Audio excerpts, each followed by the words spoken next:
Attention call has just been sounded, signaling the midshipman fleet to prepare for their entry.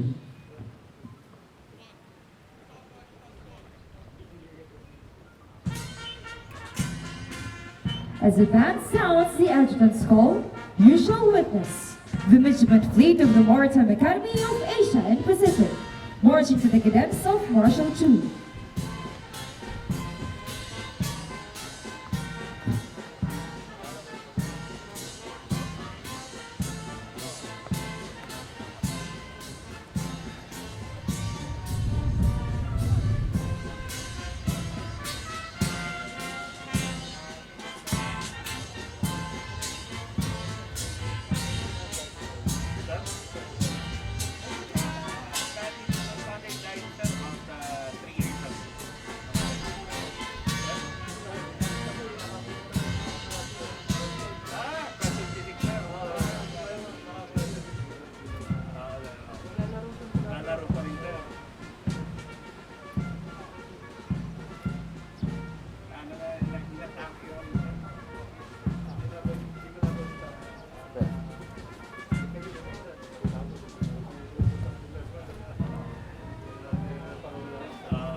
Ladies and gentlemen, the first squadron led by Midshipman First Class Carl Purton and his staff. It is composed of the Alpha and Bravo Company.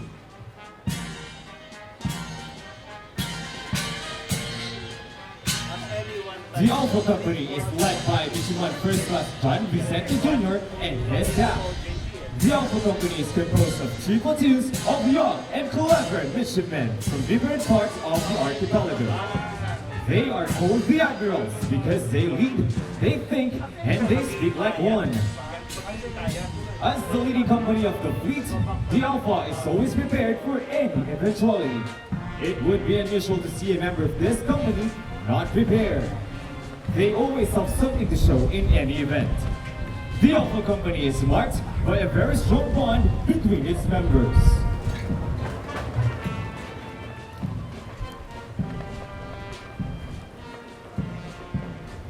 Entering next is the Bravo Buccaneers, led by Midshipman First Class Joshua Bonus and his staff. The Black Company of the fleet, opposite to the color they carry, is never dull. They can always find a way to smile, even in the midst of unfortunate situations.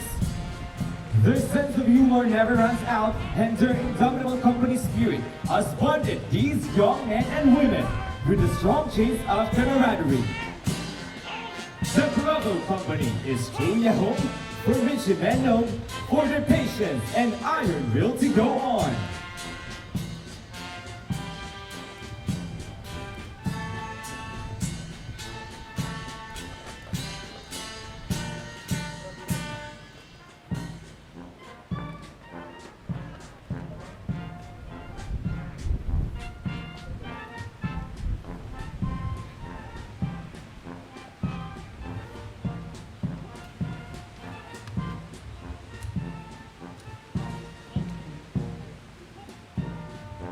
Following is the second squadron, led by Midshipman First Class Marlon Polinar Jr. and his staff.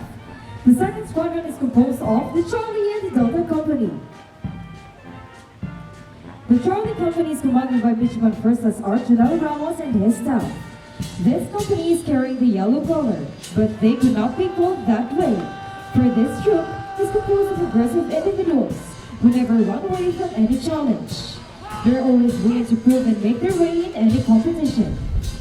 They are proving their strength many times in the past, but their presence could not be ignored, making them one of the toughest companies in the academy.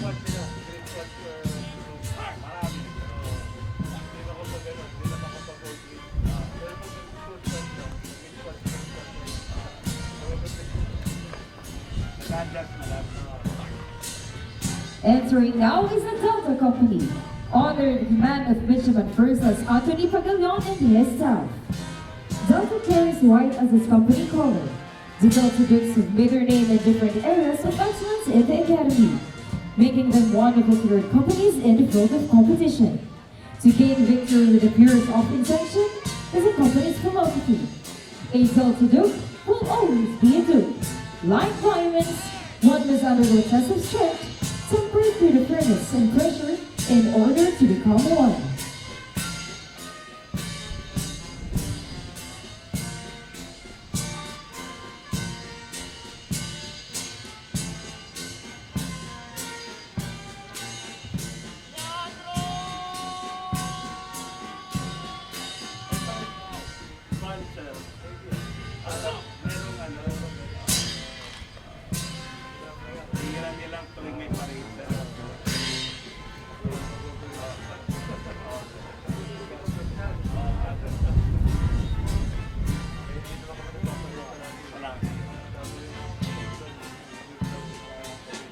You are now witnessing the entrance of the fleet commander and his staff, headed by Midshipman First Class Ralph Gerald Velasco, the fleet commander.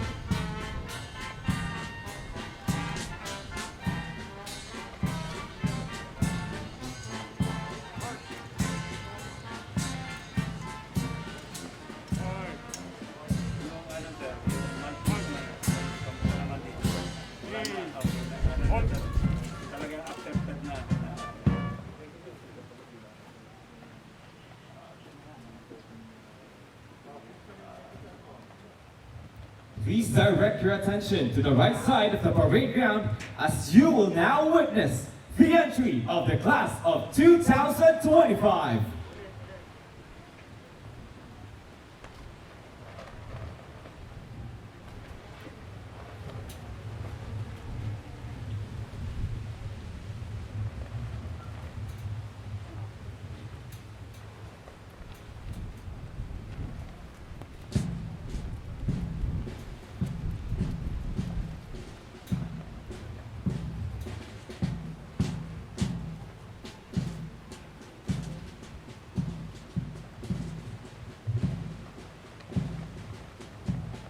For them, this marks the end of their days of training inside MAAP. From the daily academics, physical training, drills, formations, and other character building activities that separated the men from the boys and the ladies from the girls. It is now time to face the real struggle in the life of a full-fledged midshipman. Out of 487 boys and girls who reported last September 2021, 478 probationary midshipmen and women made it to date and now stand before you, tall and proud, eager and ready to start their new way of life in the sacred grounds of the Academy and be incorporated to the midshipman fleet of the Maritime Academy of Asia and the Pacific. However, this new milestone only marks the first step in fulfilling their dreams of becoming world-class merchant marine officers and engineers. They still have to undergo more rigorous academics, drills, and formations that could result to more stress and pressure. On the other hand, those were not made for them to suffer, but for them to prepare themselves in the reality of life at sea. There, they should always be vigilant in all occasions, for they are constantly at risk due to the unpredictability of the deep blue sea and Mother Nature.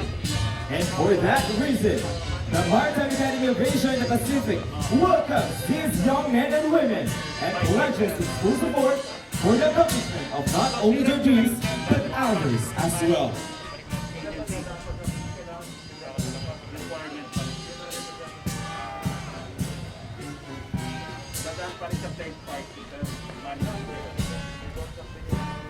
At this juncture, the fleet commander will give a series of manual of arms to signify the standard set by the midshipman fleet.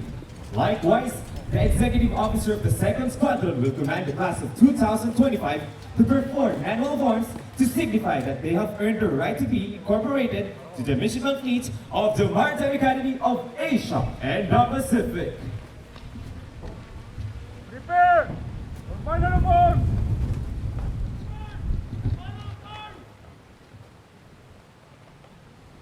Right shoulder!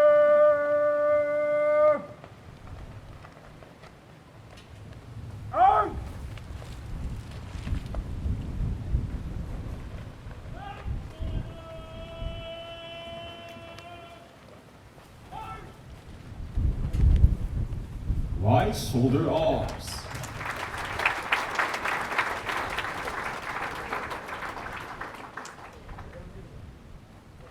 Left shoulder.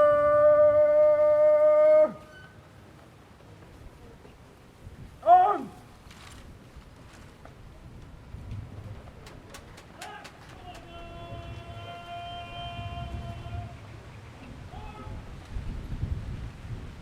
Left shoulder arms.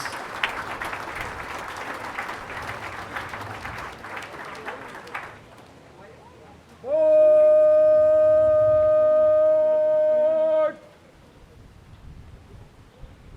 On.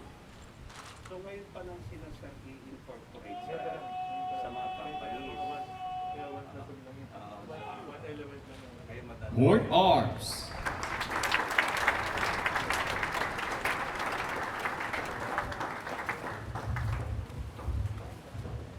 Order.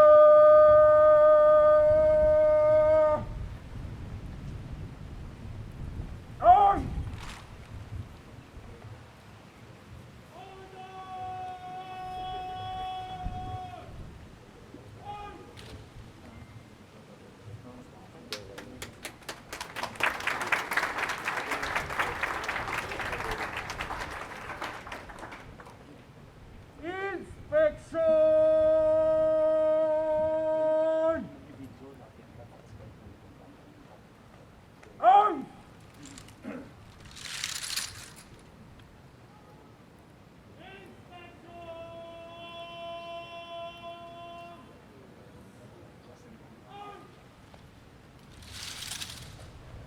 Inspection. On. Inspection arms.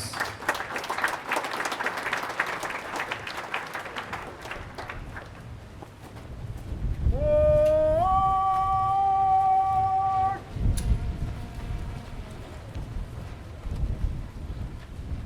On.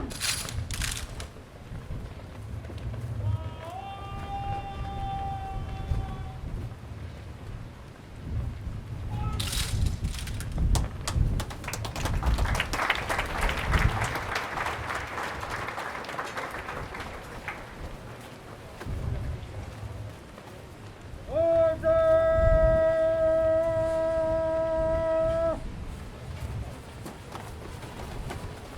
On.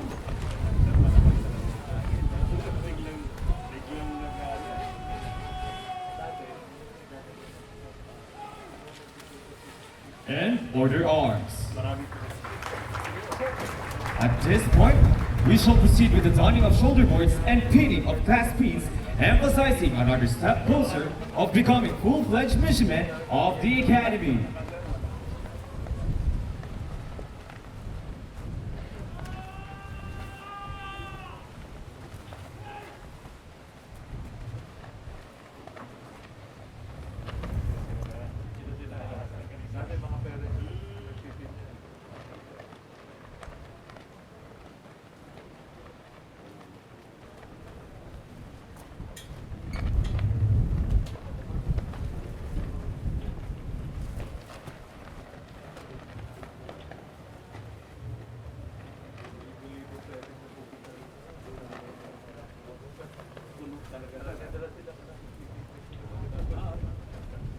May picnic grounds ka rin sir.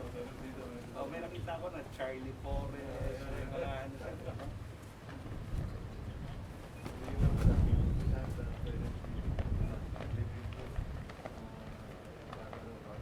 So allowed din sir na weekend, ano? Weekend,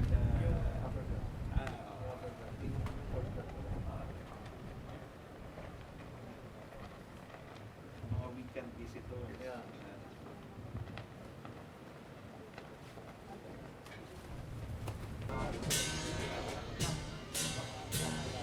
Yun ang gustong pakasyaman ng isa. May pa-promise yung system. No matter how you fix the policy standards and guidelines, it's not what they change because your system is not necessary.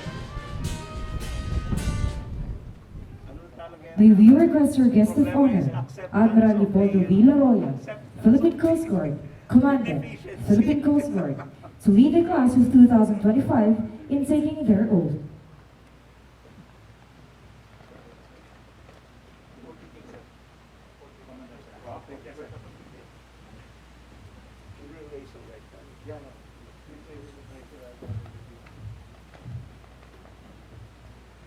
Please raise your right hand and repeat after me.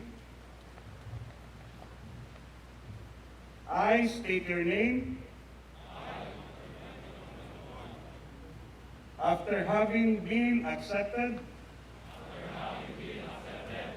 as a fourth-class midshipman, do hereby solemnly swear to pursue the Academy's mission as enshrined in its motto, Virtus Fides Disciplina,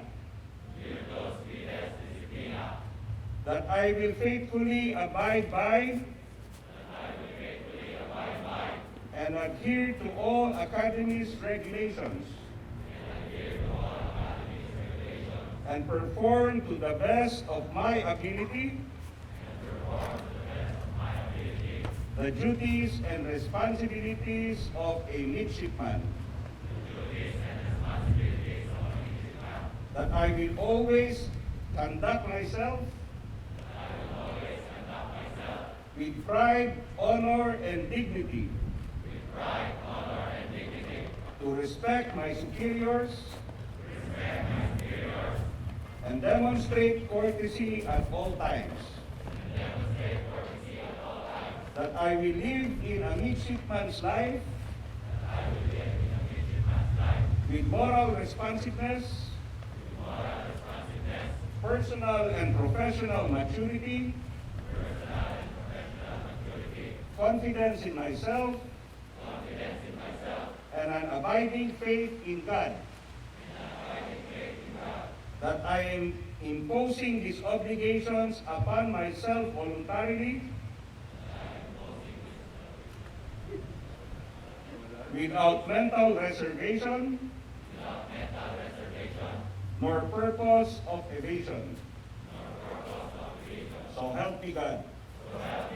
Congratulations.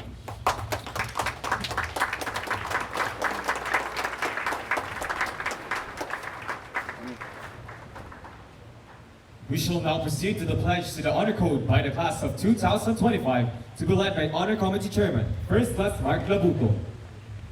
The class of 2025, please raise your right hand and repeat after me. We, the midshipmen, do not lie, cheat, steal, nor tolerate among us those who do. This is our honor code.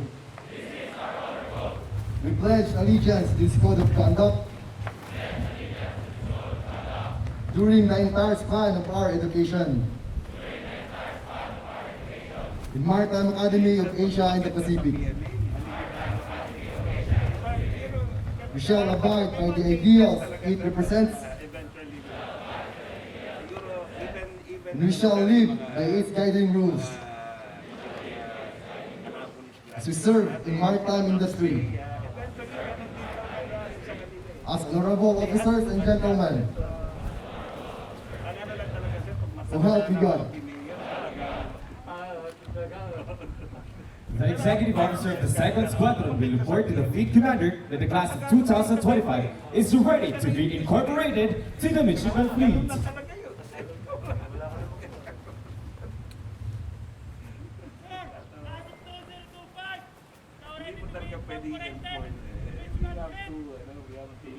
The Fleet Commander acknowledges the salute and orders the incorporation of the class of 2025 to their respective companies.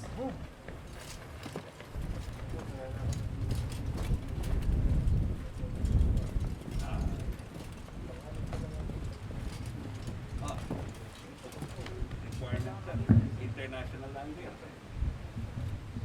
Third class of 2025 is ready to be incorporated to the midshipman fleet. Incorporate the class of 2025. Staff behind me. Move.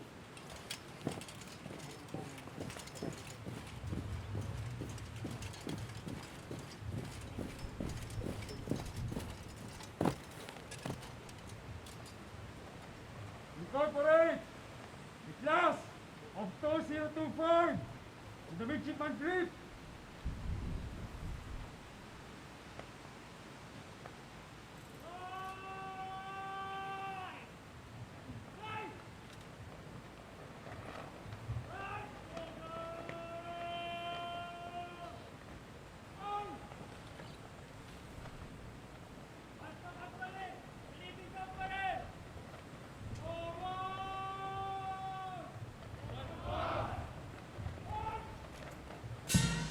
The class of 2025 is now joining the formation that indicates their incorporation to the midshipman fleet of the Maritime Academy of Asia and the Pacific. This event will mark a new wave of challenges to the lives of the members of the class. Here, they have to learn how to act as a fourth-class midshipmen, since they will now have the upperclassmen to watch every move that they will make. At first, this poses as a very arduous task, but later on, their views will change.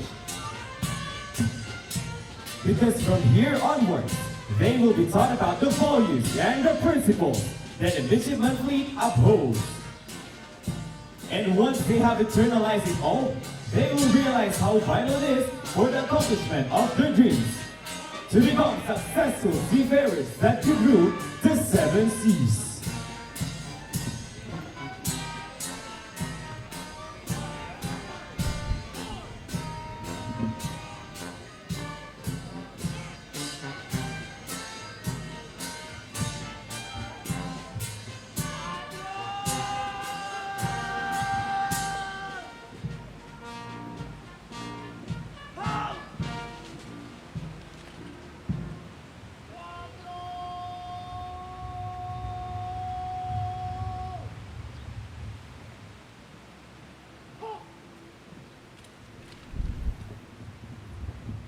Ladies and gentlemen, before you is the midshipman fleet of the Maritime Academy of Asia and Pacific.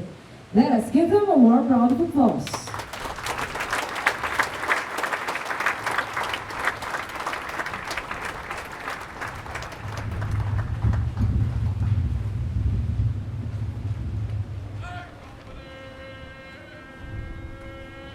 The fleet adjutant designates the Alpha Company as the base company.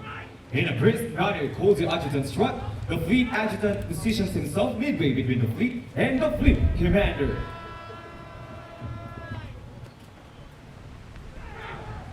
You shall now witness the squadron adjutant dropping to their respective posts.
The fleet adjutant directed the platoon guards take their posts in line with the troops.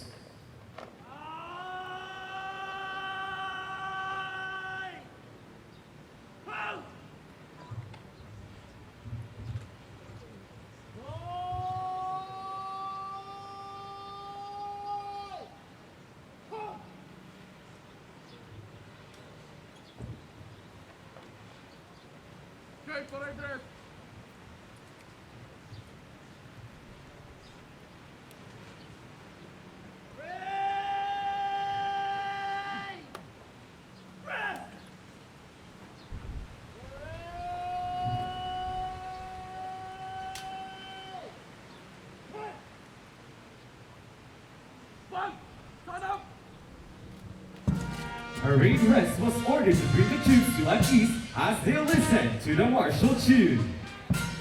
The Maritime Academy of Asia Pacific, or MAAP, was established on January 14, 1998. It is run by the governing board of Amidst, the International Transport Workers Federation, International Mariners Management Association of Japan, International Maritime Employers Council, Filipino Association of Mariners Employment, All Japan Seamen's Union, Japan Ship Owners Association, and the Danish Ship Owners Association. The founder of the Academy is in 1992, including the Maritime Academy of Asia, dividing efforts around the world, in terms of the development excellence, the maritime education, and training. The primary objective is to meet the ever-increasing demand of both local and foreign shipping companies for well-disciplined, able-trained, competent, and qualified dive-engineers and marine engineers, who are readily at hand in the globally competitive maritime industry. Guided by its motto, Virtus, Fides, et Disciplina, and founded on the precepts of God-loving world-class seafarer, imbue the values of duty, service, selflessness, search for truth and integrity. Inspired by the ideas and dreams of its founder, Captain Gregorio S. Oka, we shall provide an environment-friendly institution responsive to the national and international goals and aspirations of the global community.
Please rise for the singing of the Philippine National Anthem.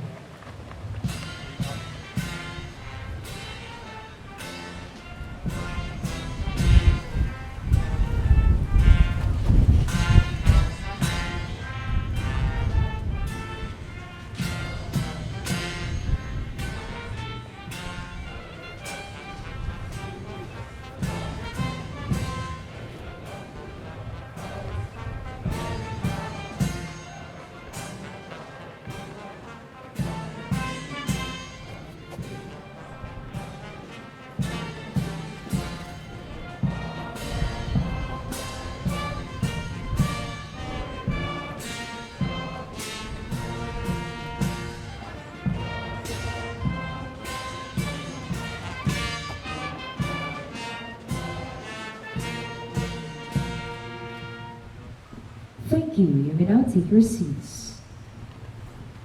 Sirs! Order! Start! Ready! Start! Order! Ah!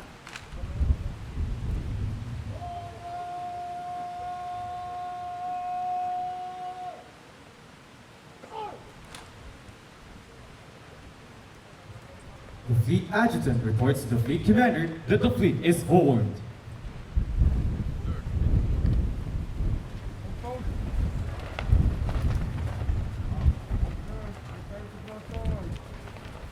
Ready? Go! Start!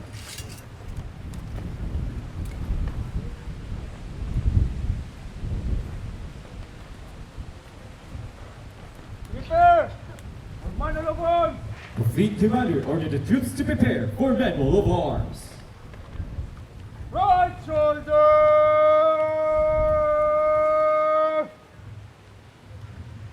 Out! Right shoulder arms.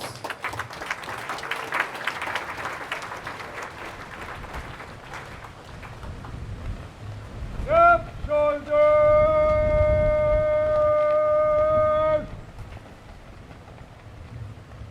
Out! Left shoulder arms.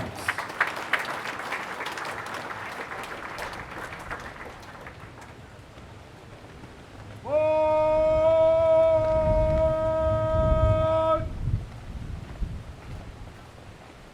Out! Forward arms.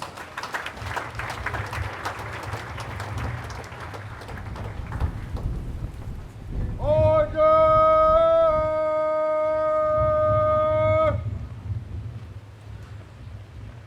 Out!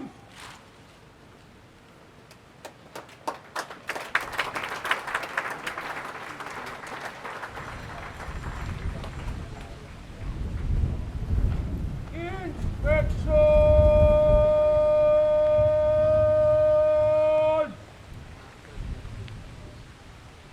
On! Inspection arms.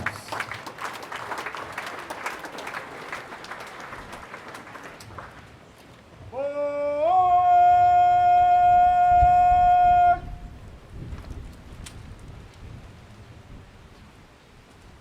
On!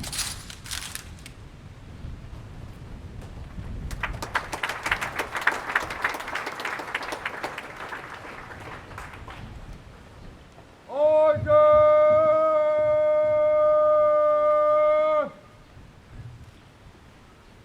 On! And order arms.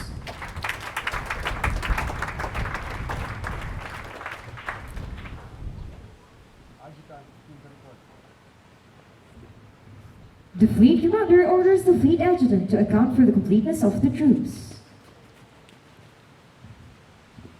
Report! Sir! First squadron! All present and accounted for!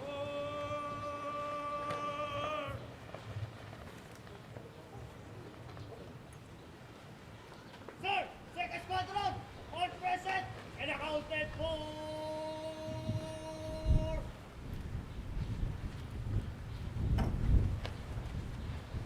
After receiving the reports, the fleet adjutant faces about, salutes, and reports. Sir, the midshipman fleet is present and accounted for.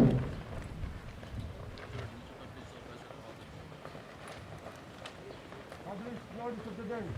The fleet commander directs the fleet adjutant to publish the orders of the day.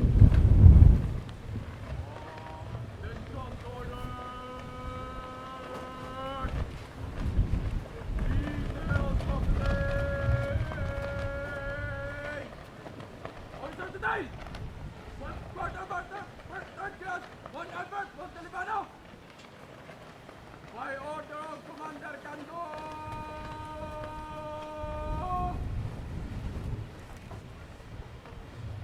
Officers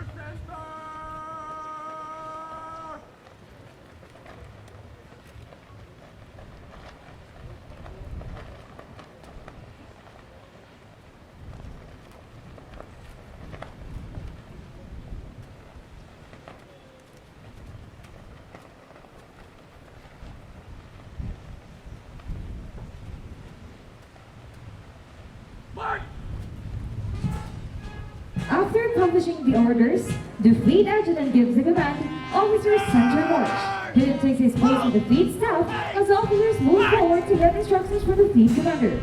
Ladies and gentlemen, according to the grand standard of the officers of the midshipman fleet of the Maritime Academy of Asia and the Pacific, the fleet commander acknowledges the salute, gives instructions, and directs the officers back to their post.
Stop.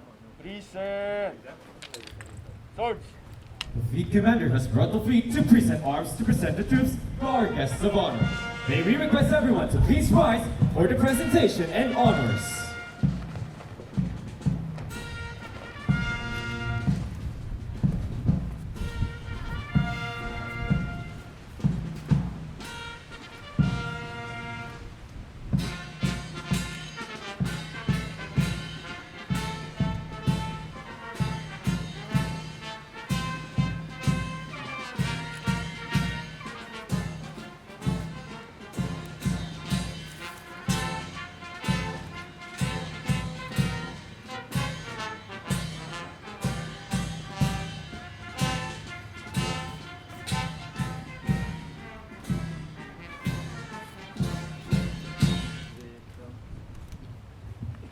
Stop. Order. Swords. Carry. Swords. Order!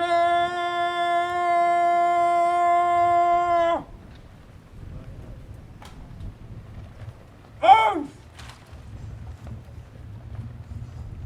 Stop. Order. Swords. Thank you. Now take your seats.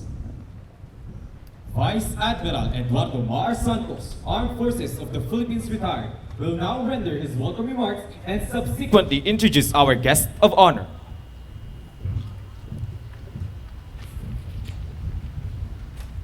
Fleet Commander, please give parade dress.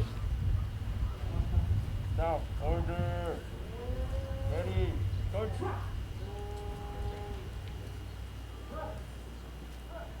Parade!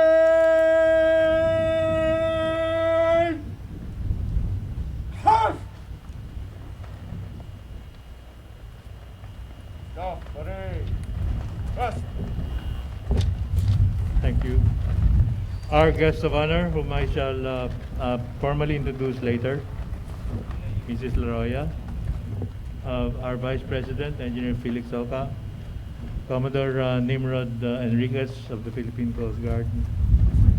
I greet our Assistant Vice President for Training, Captain Tunyakaw, our Assistant Vice President for Administration, Captain El Chico, for the Department of Midshipman Affairs, Captain Lawrence Ato Jr., Commander Cando. May I greet the members of the faculty and staff who are here with us, the tactical officers, and of course the newly incorporated class of 2025. Let's give them a big hand.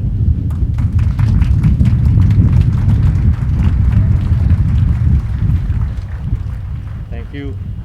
I'd like to greet as well the parents, the relatives, and friends of the class of 2025, as well as the ladies and gentlemen of the fleet who are watching us on Facebook Live at this time. I better remove my cap.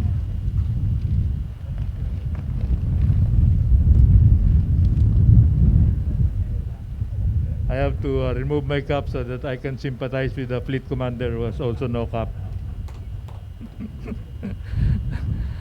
Ladies and gentlemen of the fleet, also those in the back, my friends, a pleasant morning to all.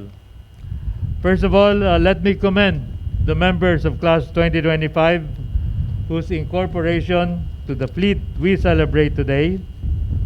And let me greet as well the parents and the loved ones as well who are watching us virtually. You're all part of this celebration. Let me also personally greet our guest of honor and speaker, whom I shall introduce later. Last week, ladies and gentlemen, we graduated another batch of graduates from this institution, making a total of 4,786 graduates, including 150 ladies. Today, we are gathered to mark another significant occasion. That is the incorporation ceremony for our new cohort, the class of 2025. While things may have changed in the way that we traditionally celebrate milestones in this academy, the essence still remains the same. For example, our probationary midshipmen had their unique reception day ceremony sometime last September after quarantine. They also successfully underwent the indoctrination and orientation period with academic ramp via distance learning. Most uniquely, they are already today on the last stretch of their first academic term, and they're just going to be incorporated today. These adjustments are necessary measures because we had to make, despite the COVID protocols, we had to continue serving our nation by carrying on our mission of educating today's generation of future maritime professionals.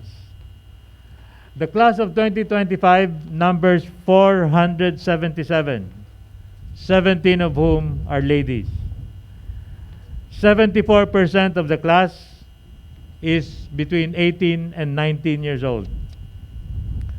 138 of them, or 29%, come from Region 3, followed by Region 4A with 84 or 80%, and Region 12, which used to be our top source in the past, is now third with 81 or 17%. The National Capital Region is fourth with 56 or 12%. 396 or 83% are senior high school graduates, and 69% of these senior high school graduates come from the STEM, or the science, technology, engineering, and math, as well as the pre-baccalaureate maritime strands. With this majority of students having a technical background, I am sure that the class could handle the professional subjects successfully. Incorporation Day is an important celebration for two reasons.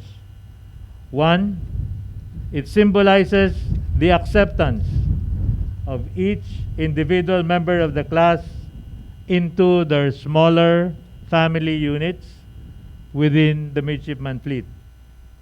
It paves the way for the formation of lasting bonds of friendship, for solidarity, and of brotherhood. Second, it serves as the next period of their preparatory phase. From their companies, we expect that the members of Class 2025 will imbibe the right attitudes, the right behavior, and the right values from the examples of their upperclassmen. We expect that companies provide the needed support system and mechanism for socialization, for acceptance, and for inclusion. For the last 3 months, the class of 2025 was segregated from the rest of the fleet. Certainly, they have looked forward to this day with much anticipation because this is their very first parade, and this is also the first time that they will wear the MAAP uniform, the white uniform. And they have also done their shoulder boards as fourth class cadets. Before this, they only wore t-shirts, dungarees, and white rubber shoes. So these are the important reasons why we celebrate Incorporation Day today. And so in keeping with tradition, we have invited a special guest from whose experience at a similar academy our cadets can learn from. We have just finished the formal incorporation of Class 2025, so I welcome everyone, the faculty, the staff, our guests, the parents, relatives, and friends whose physical presence we truly miss, and to the midshipman fleet, and especially the members of Class 2025, congratulations, welcome to the fleet. Thank you.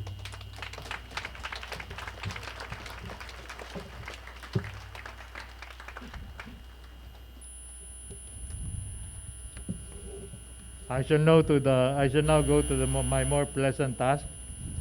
I am privileged to introduce our guest of honor and speaker for this morning. He started his military career as a cadet of the Philippine Military Academy and graduated number 12 out of 135 cadets of the PMA Maringal class of 1988. As I said last week, class of 1988 is the ruling class in the armed forces and the Coast Guard and the police today. The newly installed chief of the PNP is a member of that class. The new chief of staff and the previous one before him is also a member of that class. And so with the former Philippine Army Commanding General. So they are truly the ruling class at this time. Let me tell you that his competence that he has displayed in the service has enabled him to expand his educational background when he later pursued his postgraduate studies at the World Maritime University in Malmö, Sweden, where he earned his Master of Science degree in Maritime Safety and Environmental Protection.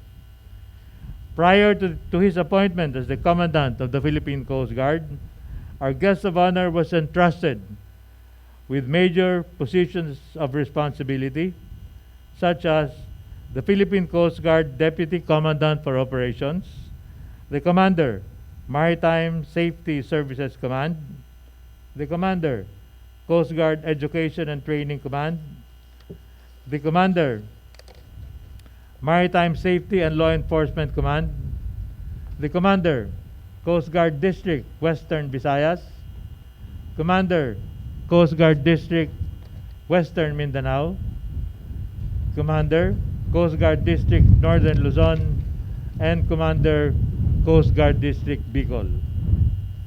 As a seasoned mariner, his sea duty tour includes junior officer billets on board various Philippine Coast Guard ships, especially the hand-me-down ships from the Philippine Navy, World War II vintage. However, he has kept on with his sea duty until he took command of the two.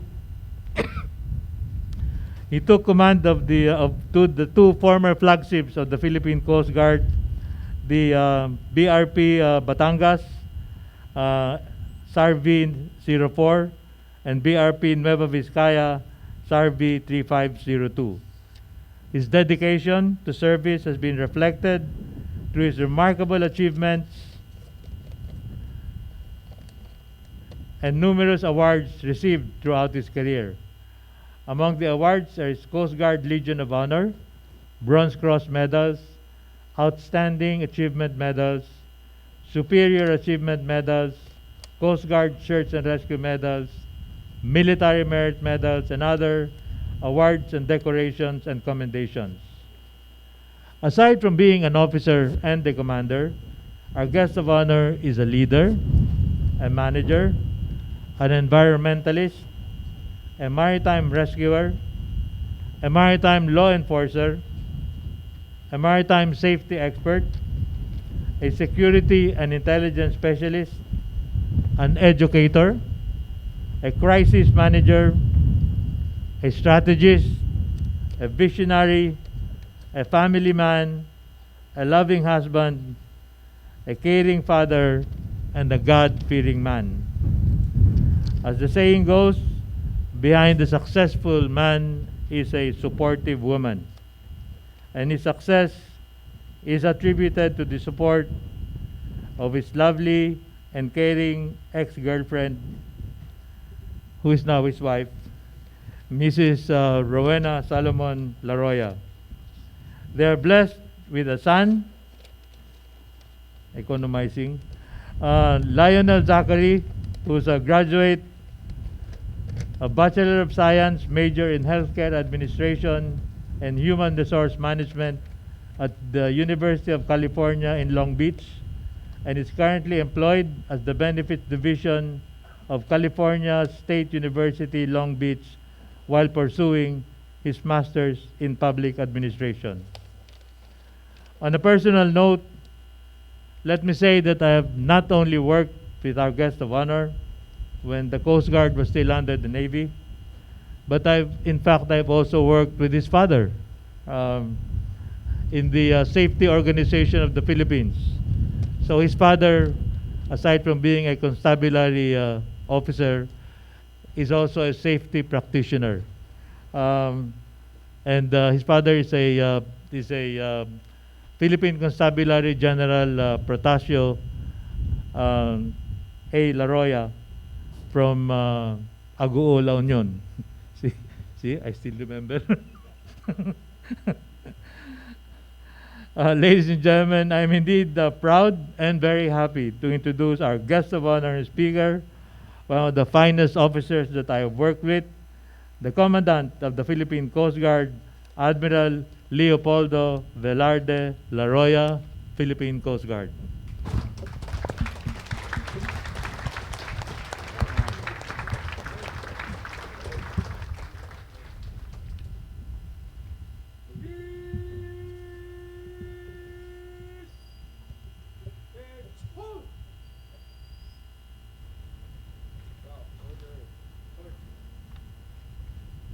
Troop Commander, please give parade dress.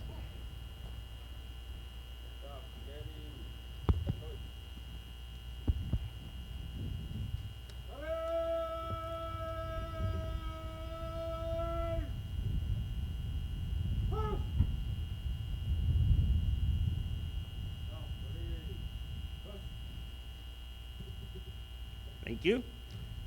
To Admiral Eduardo Maria Santos, sir, President of MAAP, and may I also acknowledge the presence of Mr. Felix Soca, the Vice President of MAAP, sir. Of course, in front of us is also Commodore Enriquez, the Commander of Coast Guard Education and Training Command, and of course my wife, my ex-girlfriend, Mrs. Rowena Laroya. The faculty and staff of MAAP, to the cadets in front of me right now, and those that were just incorporated. Ladies and gentlemen, good morning. At the outset, let me formally thank Vice Admiral Eduardo Maria Santos for this invitation. I feel privileged to be invited as guest speaker in today's Incorporation Day. As I recall from my own experience, Incorporation Day is one of the cherished traditions in the Academy. From its definition, incorporation means the inclusion of something as part of a whole. Specifically, it is the assignment of any trainee or plebe or midshipman to a particular company. Incorporation Day is celebrated for practical and symbolic purposes. I was made to understand that for the past 3 months, members of the class of 2025 went through an indoctrination and orientation program which serves as their transition and preparatory training for the maritime profession. In the Philippine Coast Guard, this is equivalent to our basic training, which aims to provide a level playing field for our trainees to develop their knowledge, skills, and competence to become officers in the Philippine Coast Guard. During this phase, our trainees goes through a rigorous training regimen which comprises the physical, mental, and social aspects. I imagine that the members of the class of 2025 successfully completed a similar training, and now they have reached this day with much anticipation. Incorporation Day is memorable to the cadets for many reasons. First, it marks their assignment or inclusion to specific companies within the Corps of Cadets or the midshipmen fleet, as you call it. Second, it paves the establishment of brotherhood, camaraderie, and lasting friendships. Third, and most important of all, incorporation symbolically represents a sense of continuity of noble ambitions shared by generations of aspiring seafarers. Please allow me to elaborate on these 3 points. To make an analogy, the company is likely the family unit. The company, like one's family, is the single most important influence in a cadet's life. Companies play an important role in the cadets' development. Company mates act as role models in how to act and behave appropriately. From their company mates, cadets learn habits, forms their values, and establish behaviors. This form of modeling is the reason why companies are known in specific ways or have their own trademarks. For example, some companies may be known for superiority in sport events, or in academics, or in some other co-curricular activities. In fact, the conduct of intercompany competitions attests to the need of building that company spirit. Being away from your families, perhaps for the first time, these new cadets depend on the support, help, and guidance from their seniors. This support system is nurtured among the companies. Therefore, becoming part of a company greatly helps new cadets to acclimate to unfamiliar environments. From these interactions, cadets form bonds and build lasting friendships. Aside from the support system, each company provides its members a social identity or a shared value that is perpetrated or passed on from class to class. This continued observance of traditions ultimately instills institutional pride and upholds the morale of members of the class. We know very well that the holistic cadet development encompasses the physical, emotional, social, and intellectual aspects. For the members of Class 2025, Incorporation Day provides the solid foundation for this kind of development. To illustrate, if you were constructing a large building, you have to make sure that it has a solid foundation so that the rest of the building can stand tall and strong for many years to come. If the foundation is weak, the infrastructure will have trouble standing on its own. Similarly, if our foundations are not solid, we find it more difficult to be successful in our relationships. So, it cannot be stressed enough how important the company is to the midshipmen. This is the essence of celebrating Incorporation Day. Each class has an important role in the cadet organization. Thus, I exhort all the upperclassmen to do their share in the development of the members of the class of 2025. Look back to your own experience and pass on the learnings you have gained. In the words of author Lily Hardy Hammond, you can certainly, and I quote, pay it forward. Starting today, after this ceremony, each one of you is given the opportunity to practice kindness to your company mates, your neighbors, your brothers. I hope that you take that challenge. On a personal note, you know, when I received the invitation from MAAP to attend this Incorporation Day as your guest speaker, I did not hesitate to accept the invitation. I never really thought it not to accept for many reasons. First reason is that your president, Admiral Santos, is my ninong. But that's not the important reason. Secondly, when I was in training and was about to be a commander, no, equivalent to a captain aboard ship, my training on simulators I got from MAAP. So thankfully, I had my training of ship simulation here in MAAP.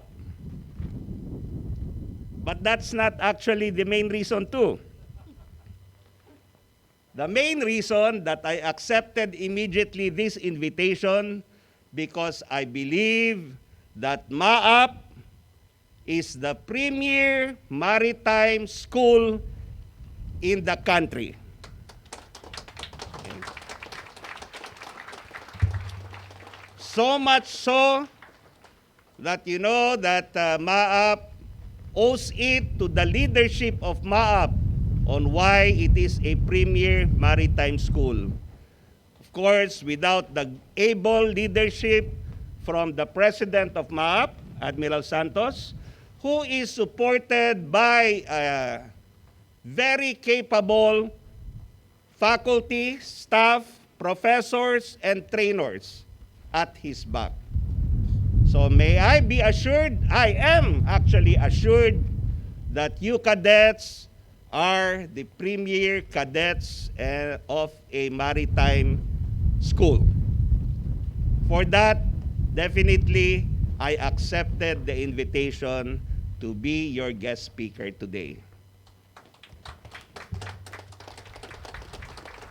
Finally, I reiterate my pleasure in joining you at this momentous occasion. I am thankful to Vice Admiral Santos for the honor of this invitation. Once again, to the class of 2025, my heartfelt congratulations. I wish you good luck in your future endeavors. Thank you and good afternoon to everyone. Thank you.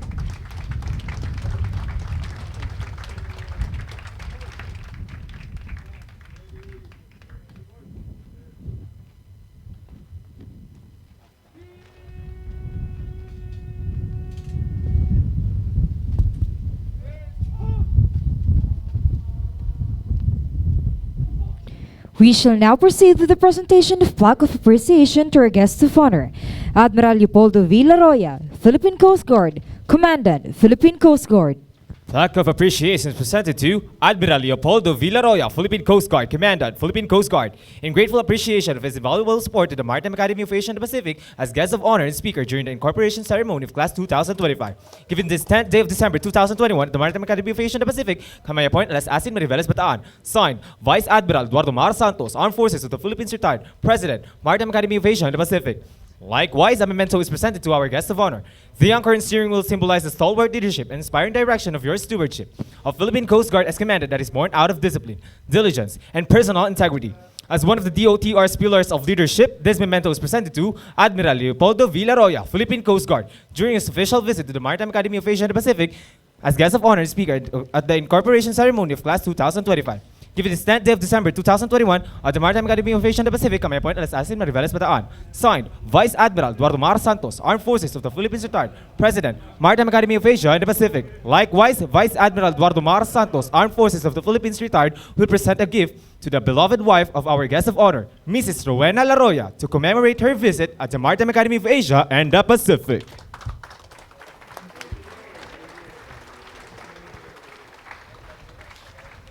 Please all rise for the singing of our alma mater song, The Cradle of Destiny.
Thank you. You may now take your seats.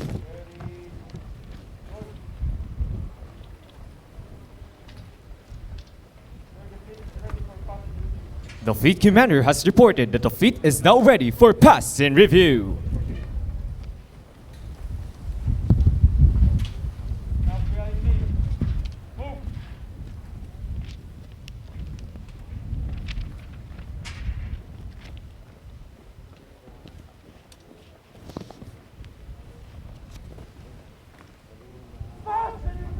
The fleet commander has ordered the fleet to pass and review.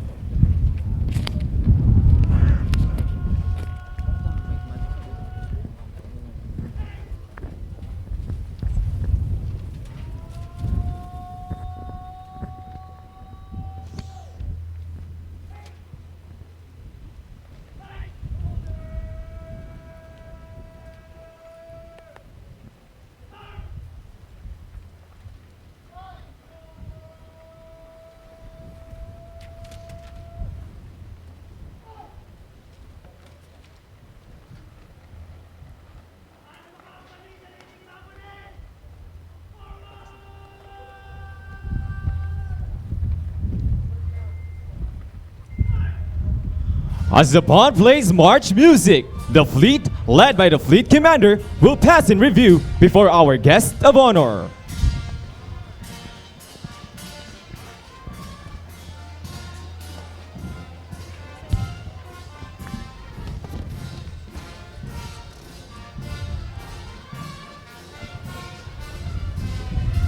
Ladies and gentlemen, passing in review before you is the midshipman fleet of the Maritime Academy of Asia and the Pacific, headed by its fleet commander, Midshipman First Class Ralph Del Velasco, Antipolo City Rizal, and his staff.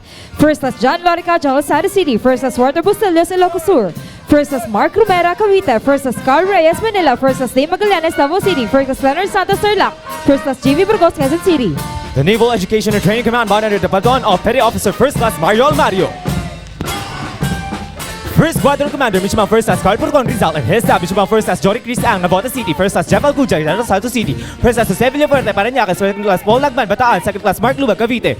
Alpha Company Commander, Midshipman First Class Johnny Vicente Jr., Palawan, and his staff. Midshipman First Class Eleazar Paspas, Mountain Province. Second Class Gabriel Ramos, Bataan. Third Class Ivan Roque, Bataan. First Platoon Leader, Second Class Dino Loriano, Iloilo City. Second Platoon Leader, Second Class Ezekiel Ornias, Negros Occidental.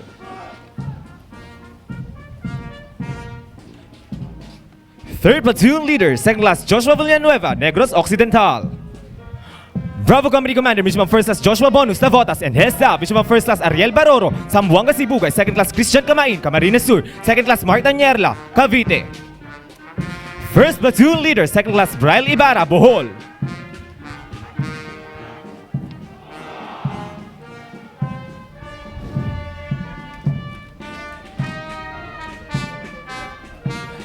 Second Platoon Leader, Second Class June Diaz, Bataan.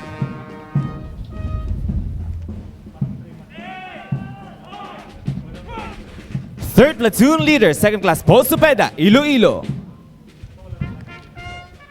Please all rise for the passing of colors. Color Commander, Midshipman First Class Guy Pereña, Cavite.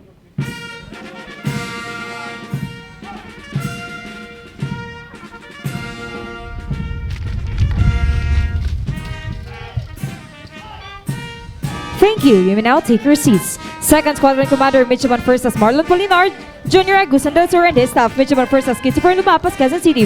First Class Priya Serrada, Sarangani. Second Class Kim Lawrence Galvan, Iloilo. Second Class Royal Vicente Catubuan, Capiz. Second Class Mark Ramos, Camarines Sur. Charlie Company Commander, Midshipman First Class Archibald Ramos, Sarangani, and his staff. Midshipman First Class Rodilio Sayas, General Sada City. Second Class Angelo Ramos, Bataan. Second Class John Tubangin, Zambales. First Platoon Leader, Second Class Matthew Abonador, Negros Occidental. Second Platoon Leader, Second Class Charles Fernandez, Nueva Vizcaya.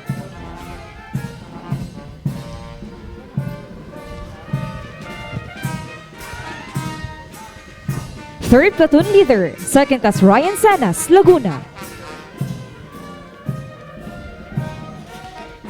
Delta Company Commander, Midshipman First Class Anthony Pagalion, Sarangani, and his staff. Midshipman First Class Arvin Rogel, South Cotabato. Second Class Ryan Lopez, General Sada City. Second Class Kennard Bruno, Nueva Ecija. First Platoon Leader, Second Class Alan Iligan, Sultan Kudarat.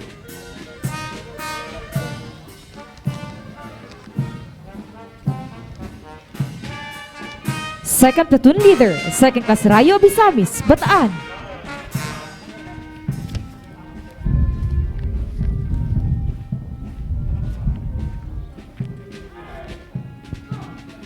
Third Platoon Leader, 2nd Class Jessie Andot, Zamboanga del Sur.